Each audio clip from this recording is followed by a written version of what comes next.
Hey guys, what's up? Welcome to another episode of the Melanated Files. My name is Ranzo, and today we're joined by Patrick, the Paper Pat. You guys may have seen him all over social media, TikTok, Instagram, YouTube, everywhere, right? So we're gonna get into Patrick's story today. Patrick, thank you so much for coming on. Thank you for having me. Yeah, it's great to be here. Itadakimasu.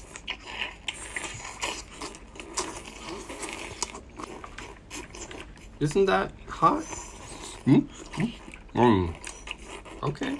All right.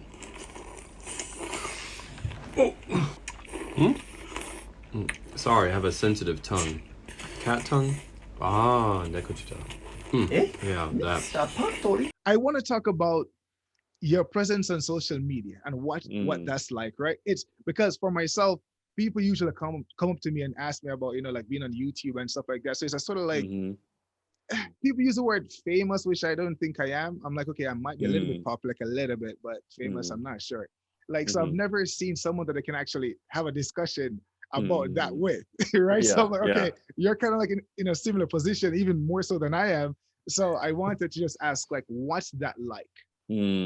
What's it like? It's real interesting. It's it's hard to explain it in a way that people really understand because I do get those kinds of questions sometimes too. There's two things. So one, being someone that's well known on social media, kind of well known. I wouldn't even say, like you were saying, you don't feel like you're famous. I don't feel like I'm famous either. It feels weird to say that. But being someone who has a large number of followers on TikTok, on Instagram, it is very different than being someone on those platforms with a very low number of followers. You constantly are barraged by DMs and comments on videos or posts or stories you make. um, it's just very different how you engage with social media after you gain a large number of followers. um, but it's also a bit of a different experience, I think, than most people who acquire large numbers of followers. My experience is different than I think most people because most of my followers aren't in the same country that I'm in. I'm in Japan, but most of my followers are in the US. Um, and so when I'm out and about, I don't see people who are like, oh, it's the paper pad. Like it happens sometimes, but I don't see people like get surprised to see me very often. And if they do recognize me, a lot of them don't say anything because I've gotten DMs from people being like, oh, I saw you at this place today, but I didn't say anything because I was too shy or I didn't want to disturb you, which is really nice of them. And I'm always like, oh, feel free to say hi if you see me. But, people don't want to disturb you, which is really nice of them. And sometimes if they do say something, that's great, but it doesn't happen so much that I'm like, oh, I have to like hide my face when I'm out in public. um, and even when I do see a bunch of people looking at me, which happens all the time in Japan because I'm a Black person in Japan and there aren't many Black people here, because of that reason, I don't always know if it's because I'm Black or if it's because they recognize me from social media or if they just think I'm really tall or if they're looking at how big my nose is or, whatever. It could be a number of different reasons. So it's like I'm in this position where people might recognize me if I'm out, but there's no way I'll know what it really feels like to have a large number of followers that would recognize you, as long as I'm living here in Japan. Unless I suddenly gain tons and tons of Japanese followers, which I don't think will ever happen because my Japanese isn't really that great. So I don't make my content in Japanese for Japanese people to consume. It's for English speakers because that's my primary language. So it's weird. It's when I'm on the apps, I feel like an influencer. But when I'm out and about, I don't feel like it. I feel like I'm just a foreigner in Japan. Does that make Okay, sense? it does. It does actually. I think I face the same thing. People do recognize me in Japan and sometimes in other Mm. Asian countries as well. But it's Wow. not. Okay. It's not. I'm not bombarded. Mm. Usually for me, when someone comes up to me, for some reason I'm thinking like, did I? meet this person before? And I'm trying to recognize a face, and then they see the bewilderment, and they're like, oh no, it's from your YouTube. I'm like, okay, because I'm like, wait, did I meet you and forgot your Right, name you're or about to something? feel bad, like, oh man, I forgot. Yeah. Yeah, right. So it's different, but online, when you're online and stuff like that, like you feel it because they're in the space, right? Right. But you came to Japan as an English teacher initially, Yeah. right? So how long ago was that? That was 7 years ago, almost 7 years ago that I came to Japan. Okay, and how did you get into social media, TikTok, and starting, started a platform? Yeah. I started TikTok technically back when it was Musically, before the app changed over to TikTok. And that was because a friend of mine who I taught with in my first year in Japan, she would make a bunch of musicallys, just like fun, silly musicallys. And she was like, you should make one. We were Skyping one time after she had moved on to a different location.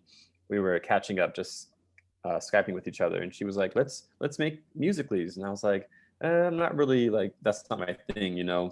But she convinced me to make, I made a musically to send to her, and she made one to send to me, just like silly whatever, to the same song. So we both chose Bruno Mars's, what's that song? I always forget the name of the song.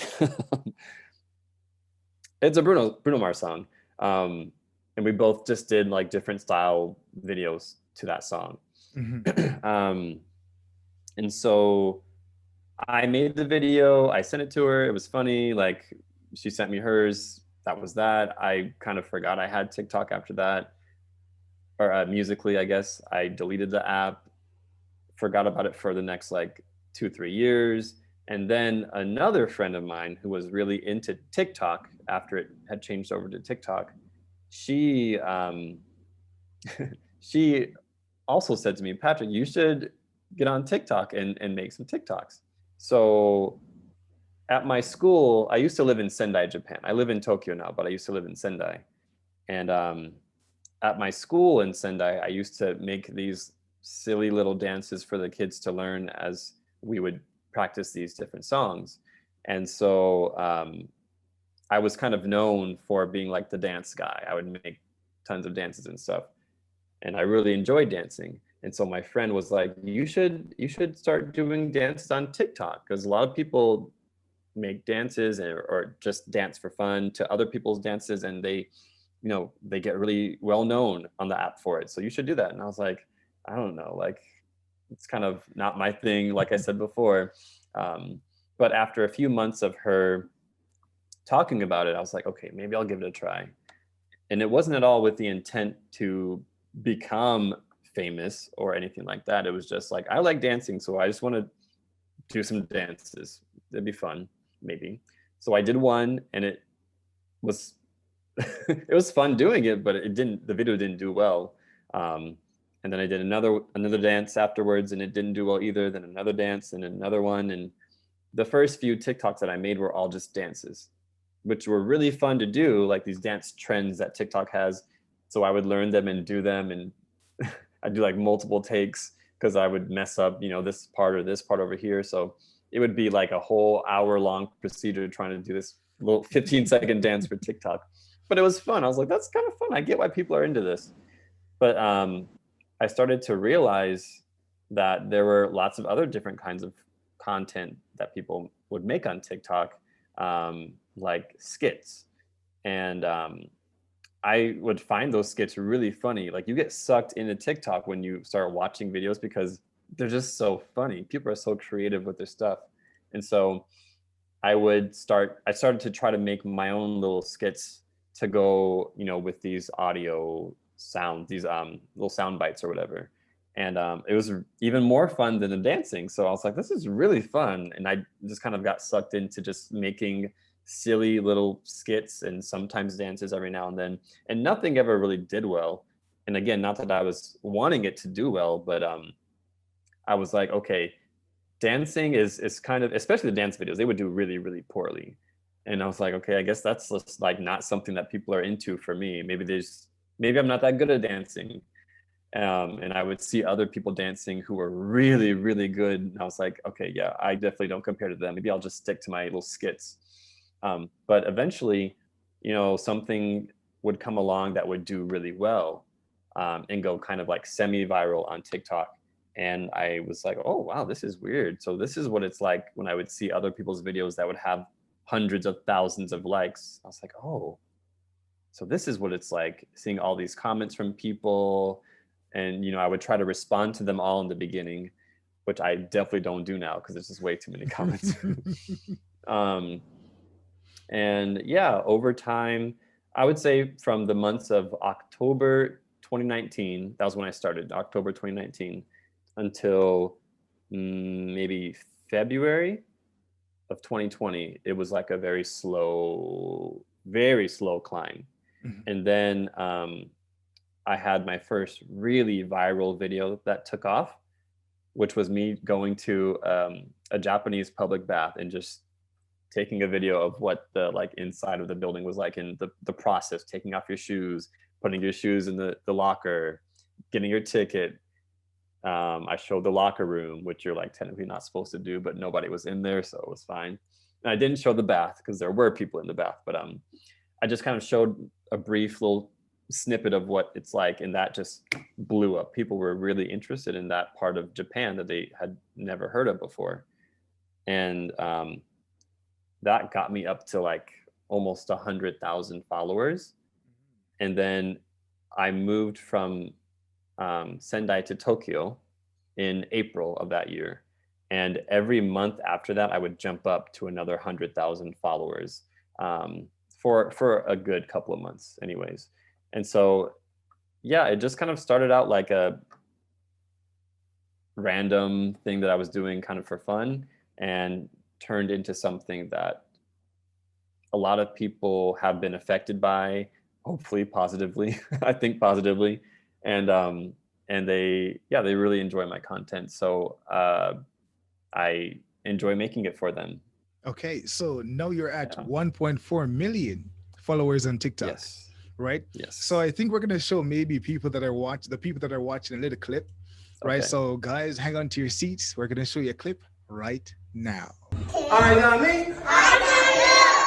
Okay, so boys and girls, I want to show you something, okay? Show you?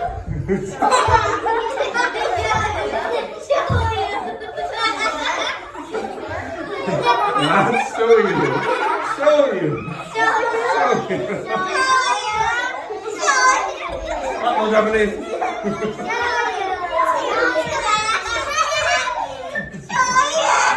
Okay, here we go.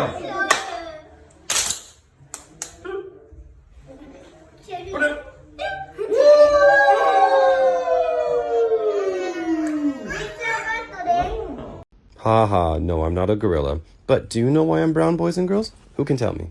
You eat so much chocolate. No.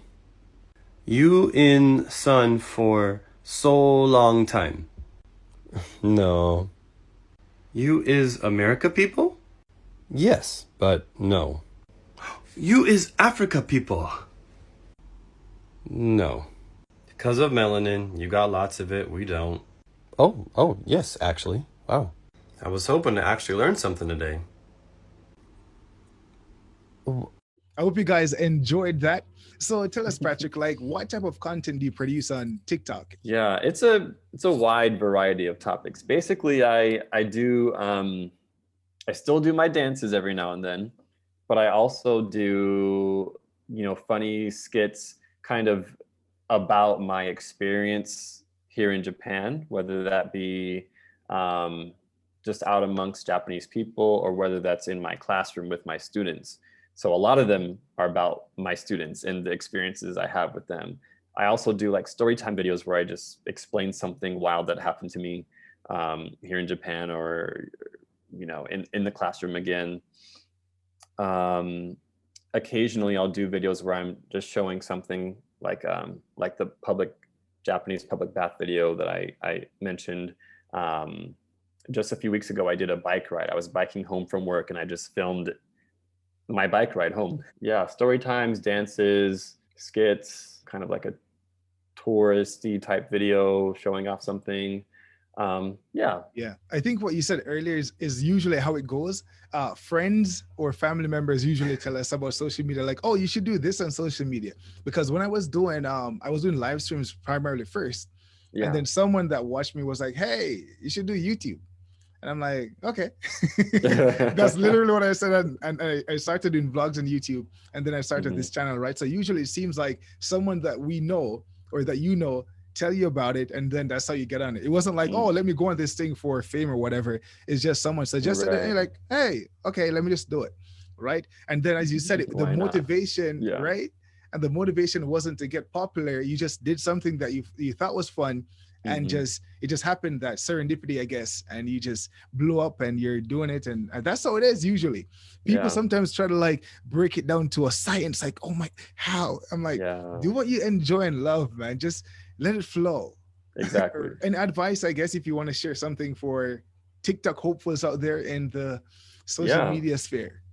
Yeah, I would say the same thing, because I get those questions sometimes as well. Like, what do you do? How do you get your videos to do so well?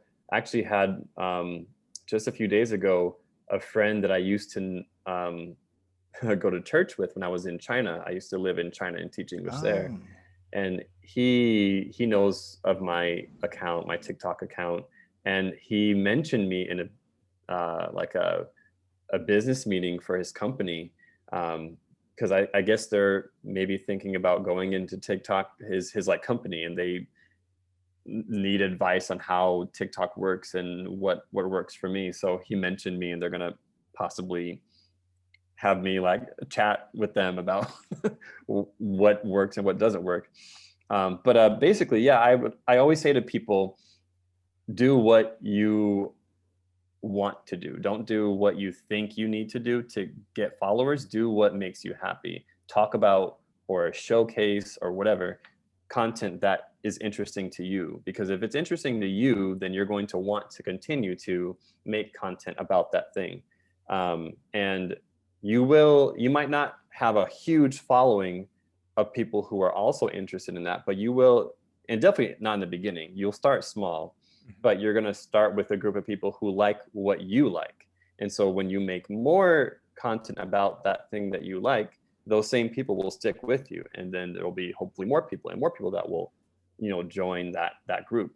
And you'll have, a following that might be 100 people, might be 1,000 people, might be 1,000,000 people, but you have a following that likes what you like, and they will engage with you in your videos, and they will be the ones that keep you going. Like, one, your passion for whatever you're talking about keeps you going, but also the people who are interested in that thing will also keep you going.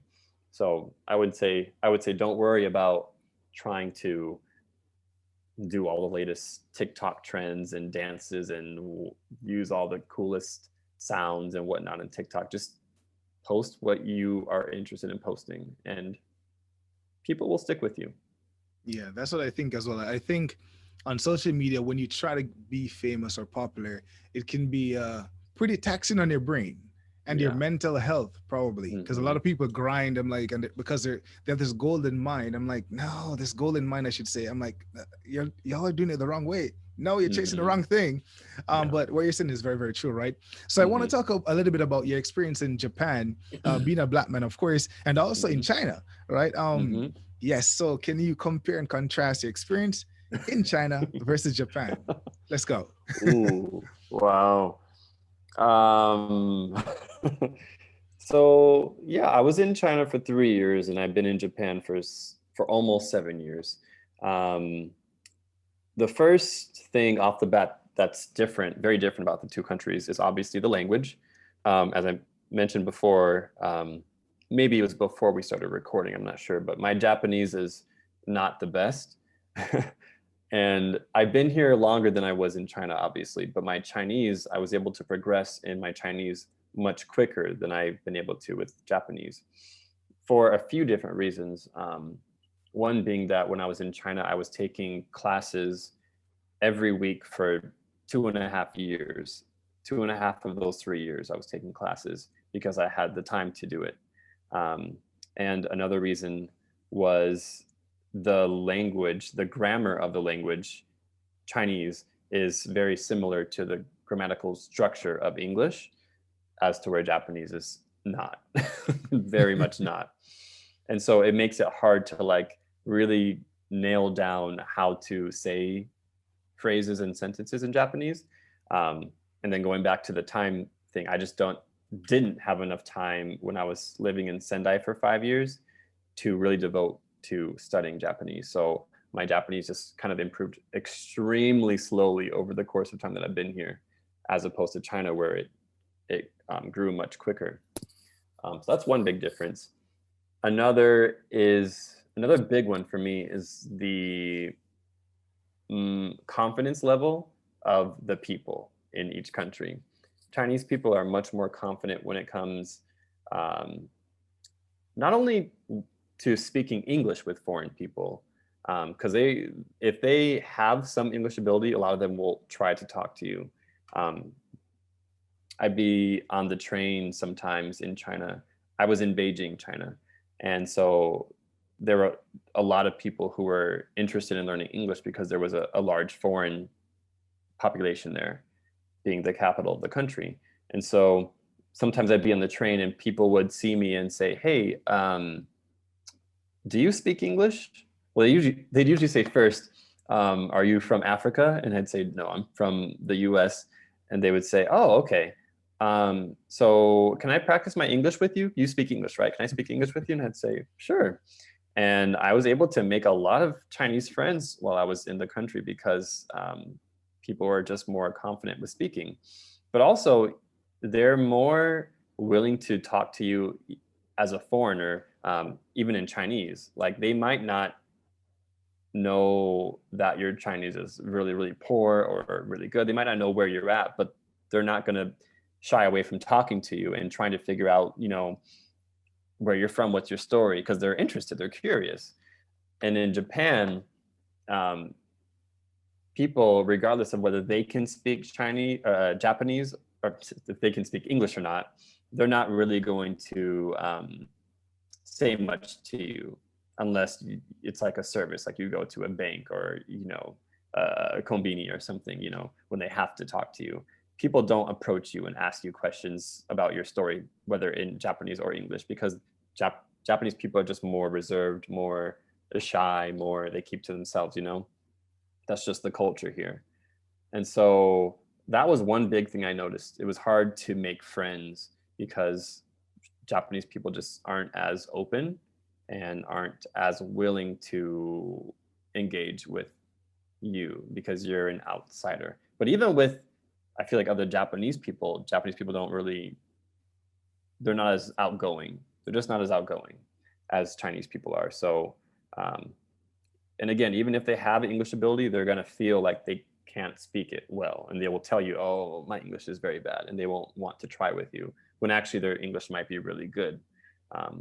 So that was another big thing I noticed. What about teaching? So I taught at a middle school and a high school, like a combined middle school and high school in China. And it was one of the most well-known actually schools in all of Beijing, kind of a prestigious school, but it was like a normal, it was like a public school. I was just the foreign English teacher for, these different grades. And so they'd have all their, Chinese classes, history classes, science classes, whatever. And then they'd come to my foreign English class for 40 minutes and then move on.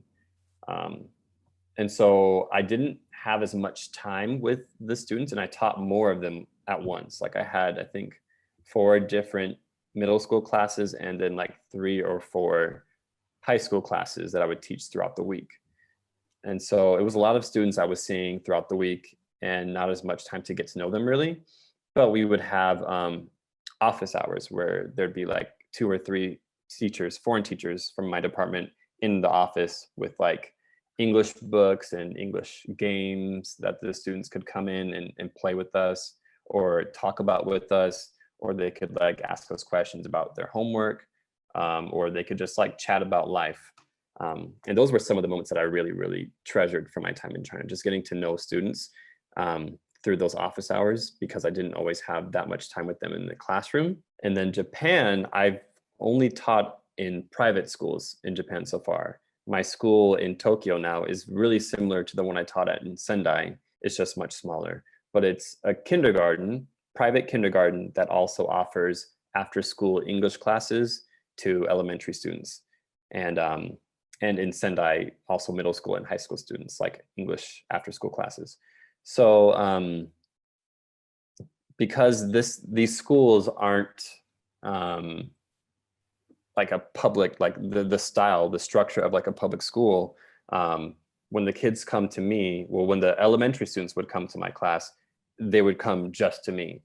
Like I was their one teacher for the entire year.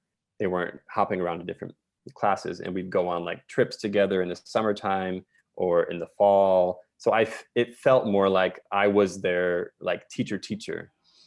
And I had more chances to really bond with them, even though their English levels were much lower than the students in China because they were older. So I really, really valued my time in Japan because I had so many chances to develop deep relationships with those students. And same here in Tokyo. Like it's again, a very similar format to how it was in Sendai, except with COVID and everything, it's just no trips pretty much. But yeah, I really enjoy both schools that I taught at. I still keep in touch with many of my students from China, or a few students from China. And I keep in touch with many of the students from Sendai. And yeah, I wouldn't say I prefer one over the other necessarily, but there were some big differences, some positive differences, some negative differences about, both schools from each other, but I enjoyed both, and yeah, they were good experiences. Okay, so tell me one thing that you like about China and Japan, and also, of course, one thing you dislike about China and Japan. So one thing I like about China, the openness of I the don't people. think, yeah, I was gonna say confidence, but that's not like the word I'm looking for. But yeah, the openness, I guess, is better. They're very open people, and they're not afraid to engage with you as a foreigner, which I guess is kind of just, yeah, confidence. But yeah, it was just nice being able to not scare people when you go out. And I like that I was able to make so many friends during my time there because it was just like, oh, let's just chat. What's your story? And in Japan, the thing I appreciate most about the people is the kindness of the people. And there's obviously, if you've been in Japan for a while, you know the difference between like tatemae and hone, right? But it really makes a difference when you're used to, like, I'm from the US, and so you're used to people who are just not the nicest in public. When you come to Japan, you do see, like, in a kombini or like in a restaurant, you see the staff like really treating you like you are their sole customer, like they care about you. They will give you the best service possible. When you meet people for the first time, they really, like, they may not always feel it, but they will show, through their actions that they, like, are really honored to meet you. They'll, do all the bowing and stuff. When I meet my students' parents, they're so kind of like over the top bowing and stuff. And I'm like, I'm not that great of a teacher. I'm honored that you feel honored to meet me. It's crazy. But yeah, they know how to put the other person first, which I really appreciate about Japan. And then I guess some things I don't like, let's see, for China, there are a few things I disliked. I'm trying to think of what would be one that would be the best to share. Okay, so a lot of people in China, just not everybody, but a lot of people don't have the best hygiene in China. And a lot of people who are from Beijing would say, oh, it's people from like the countryside who moved to Beijing that are like this. But I don't know, that's up for debate. But a lot of people, pick their nose a lot in China. They hawk loogies all the time. You hear people just going, and they just, spit it out somewhere.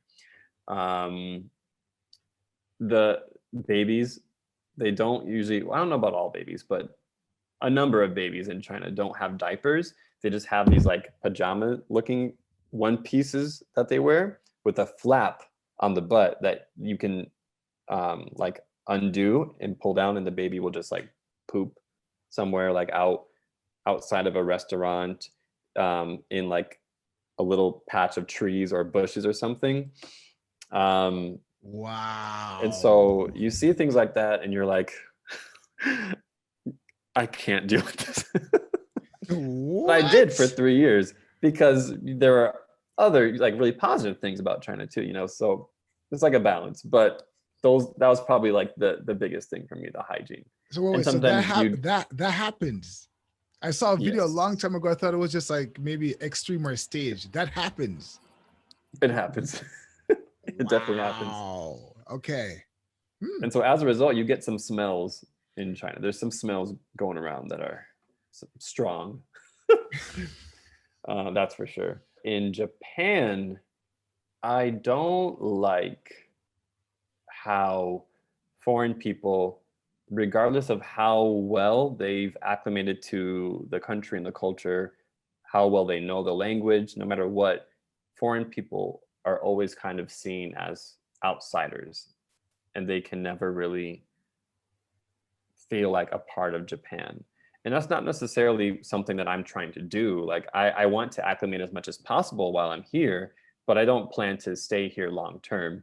And I don't think I'll ever get to the point that I'm fluent in Japanese and know everything about the culture to feel like a true Japanese person. But even if I were to try to, like I have friends who were born in Japan, they grew up in Japan, but they're foreign, like very visibly foreign.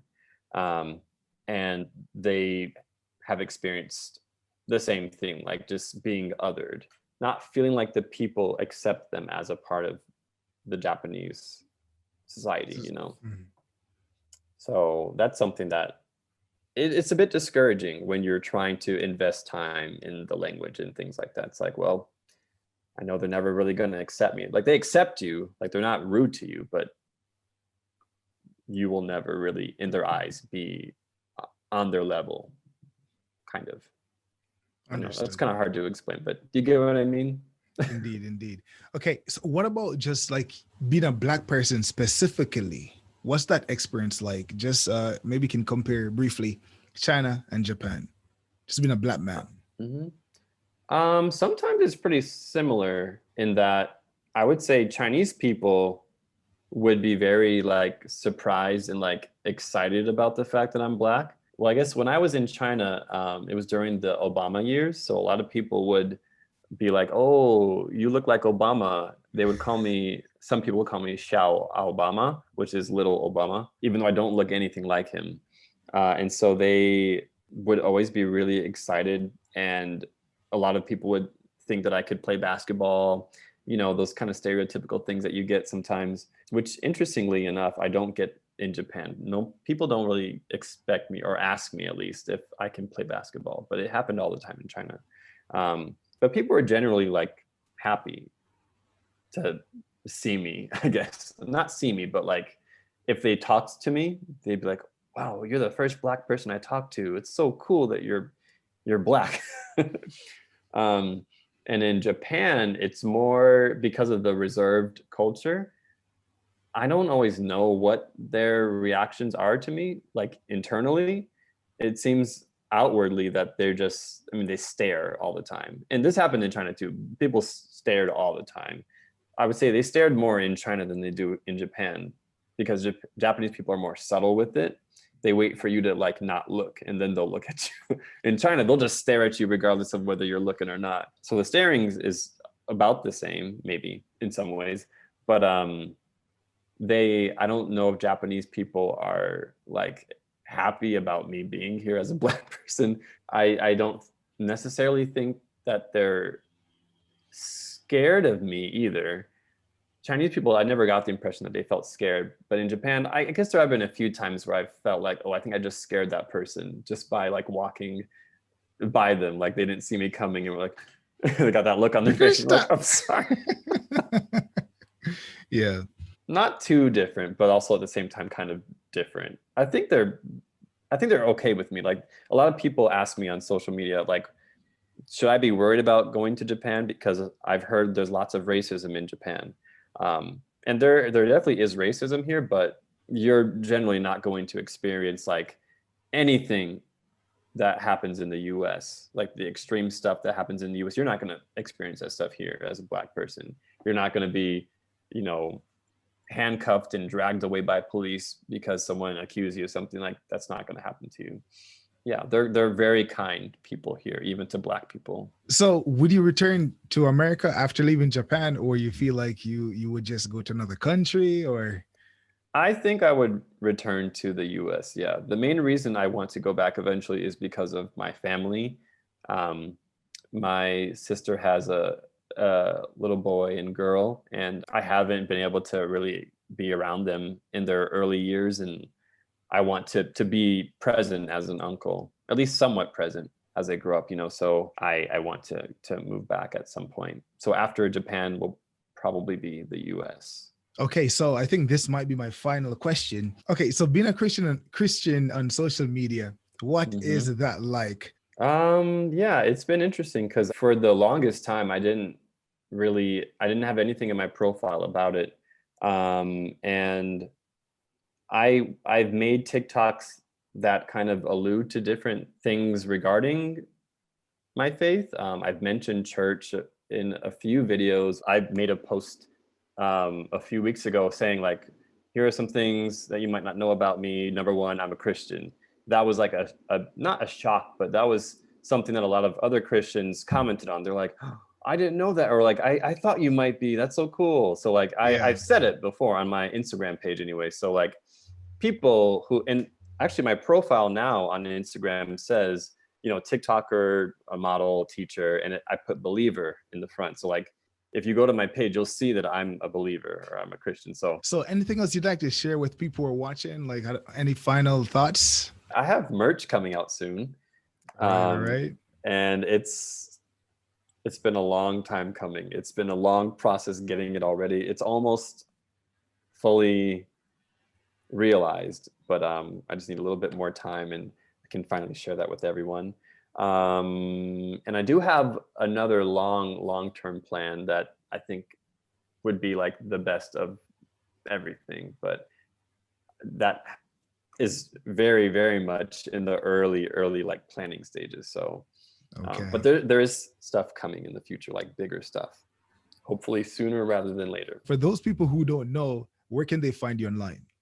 You can find me on Twitter, TikTok, YouTube, Instagram, Twitch. I'm on Twitch also as the Paperpat. All Everything right. The Paperpat, yeah. All right. So guys, this was Patrick. Patrick, thank you so much for joining me today. Guys, if you enjoyed the video, please give it a big thumbs up and remember to subscribe to this channel for more videos like this. Until next time, I was your host, Ranzo. Bye for now.